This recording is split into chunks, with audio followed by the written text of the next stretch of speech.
കേരളത്തെ അമ്പരപ്പിച്ച ഒരു വെളിപ്പെടുത്തൽ വന്നിരുന്നു ദിവിഷ്. ഞാൻ എന്റെ ചെറുപ്പത്തിൽ 15-ാം വയസ്സിൽ ഒരു കൊലപാതകം നടത്തി എന്ന് പറഞ്ഞ ഒരാൾ 3.5 പതിറ്റാണ്ടിന് ശേഷം പോലീസിലെത്തി ഞാൻ കൊലപാതകം നടത്തി എന്ന് പറയുകയാണ്. ഇനിയിപ്പോൾ പോലീസിന് ആരെയാണ് കൊന്നത്, എന്താണ് ഈ സംഭവം എന്ന് കണ്ടെത്തേണ്ടതുണ്ട്. വളരെ വളരെ ദുരൂഹവും അതേസമയം തന്നെ ആശ്ചര്യജനകവുമായ കാര്യങ്ങൾ. എന്തായാലും ആ സ്ഥിതിക്ക് നിൽക്കുമ്പോഴാണ് വീണ്ടും മറ്റൊരു കൊലപാതകം കൂടി താൻ നടത്തിയിരുന്നു എന്ന് പറയുന്നത്. എന്തായാലും ഈ കൊല്ലപ്പെട്ടവരാരെ എവിടെ വെച്ച് എങ്ങനെയെന്നൊക്കെ കണ്ടെടുത്തുക പോലീസിനെ സംബന്ധിച്ച് കാലങ്ങൾ മാറിയപ്പോൾ എന്തൊക്കെ മാറ്റങ്ങൾ നമ്മുടെ നാട്ടിൽ സംഭവിച്ചെന്ന് വ്യക്തമാണ്. അപ്പോൾ അത് വലിയൊരു പ്രതിസന്ധിയുടെ ഒരു മുമ്പിലേക്ക് പോലീസ് എത്തിപ്പെടുന്നതാണ്. എന്താണ് മുഹമ്മദ് അലിയുടെ ഈ വെളിപ്പെടുത്തൽ, കൗതുകകരമായ ഞെട്ടിപ്പിക്കുന്ന ഒക്കെ ഈ വെളിപ്പെടുത്തൽ നോക്കാം. 1986-ൽ താനൊരു കൊലപാതകം നടത്തിയതും 14-15 വയസ്സുള്ളപ്പോൾ ഒരു കൊലപാതകം നടത്തിയെന്നാണ് മുഹമ്മദ് അലി പോലീസിനോട് തുറന്നു പറയുന്നത്.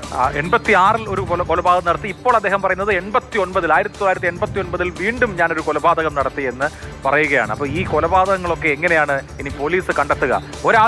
വേറൊരാൾക്ക് കൂടി കൃത്യത്തിൽ പങ്കുണ്ട് എന്നും മുഹമ്മദ് അലി പോലീസിനോട് പറയുകയാണ്. എന്തായാലും അയാളെക്കുറിച്ചുള്ള അന്വേഷണങ്ങളും സ്വാഭാവികമായിട്ടും നടക്കണം. കൊല്ലപ്പെട്ടതാരൊക്കെ ഈ 86-ലും 89-ലും 2 പേർ കൊല്ലപ്പെട്ടു എന്ന് പറയുമ്പോൾ അത് ആരാണ്, എന്തിനു വേണ്ടിയാണ് എന്നതൊക്കെ ചോദ്യങ്ങളാണ്. പോലീസിനെ സംബന്ധിച്ച് എളുപ്പത്തിൽ അഴിക്കാൻ പറ്റുന്ന ഒരു കുരുക്കായിട്ട് ഇത് തോന്നുന്നില്ല. ഏറെ പ്രയാസപ്പെടേണ്ട ഒരു സാഹചര്യമാണ്.